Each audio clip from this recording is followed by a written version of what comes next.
Hello friend, আপনারা দেখছেন Purushottam mushroom channel. আজকে আমাদের এই মাশরুম স্পন সম্বন্ধে কিছু তথ্য আপনাদের বলা হবে, যেটা অনেকে ফোন করার পরে এই কোশ্চেনটা করে থাকে। অনেক মাশরুম গ্রোয়ার রয়েছে যারা মাশরুম স্পন সম্বন্ধে বেশ ভালোই তথ্য ইনফরমেশন নিয়ে থাকে। তাদেরকে জন্য এই ভিডিওটি অনলি দেখুন।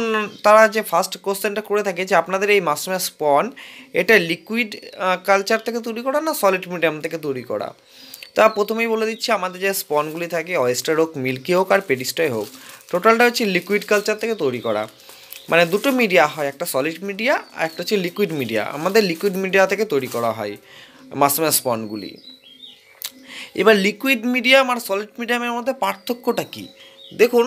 লিকুইড মিডিয়া সলিড মিডিয়ার মধ্যে পার্থক্য হচ্ছে এটাই, সলিড মিডিয়ার স্পনটা কী হয়, প্রথমে সলিড মানে টিস্যু কালচার, ওটাকে আবার সলিড মিডিয়া হচ্ছে টিস্যু কালচার স্পন। টিস্যু কালচার স্পনটাকে কী করতে হয়, ফার্স্টে মাশরুম থেকে যে টিস্যুটা নিয়ে ওটা স্টার্চের মধ্যে দিয়ে তারপরে ওটাকে পিডিএ থেকে ফার্স্টে মাদার স্পন তৈরি করতে হয়। সেই মাদার স্পন থেকে কী হয়, কমার্শিয়াল স্পন তৈরি করতে হয়। কিন্তু এই কমার্শিয়াল স্পনটাই হচ্ছে মাশরুমের চাষের যোগ্য। বাট অনেক অসাধু ব্যবসায়ীরা থাকে যারা কি করে, এই কমার্শিয়াল স্পন থেকে আবার তারা জেনারেশন চেঞ্জ করে। মানে second generation, third generation, fourth generation, এইভাবে কিন্তু বিভক্ত করে থাকে। মানে কমার্শিয়াল স্পনটা আবার একটা মিডিয়ার মধ্যে দিয়ে সেটাকে আবার সেকেন্ড জেনারেশন স্পন তৈরি করে নেবে। এই সেকেন্ড জেনারেশন স্পন থেকে আবার থার্ড জেনারেশন স্পন তৈরি করবে। এইভাবে কিন্তু অনেকগুলো জেনারেশন ভাগ করে অসাধু ব্যবসায়ীরা কিন্তু এটা করে থাকে।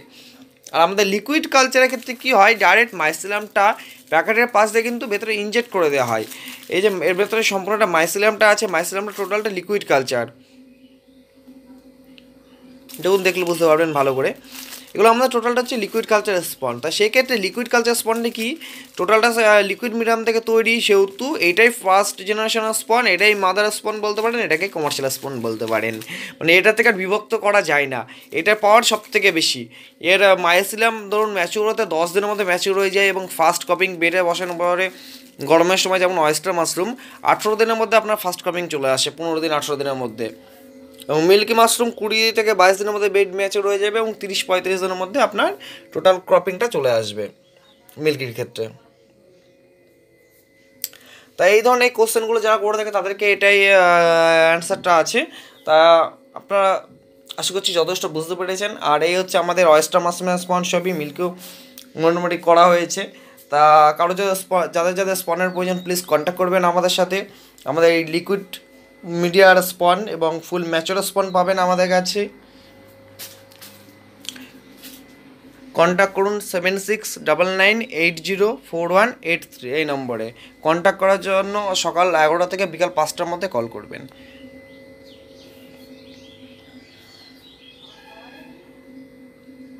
Thank you for watching my video.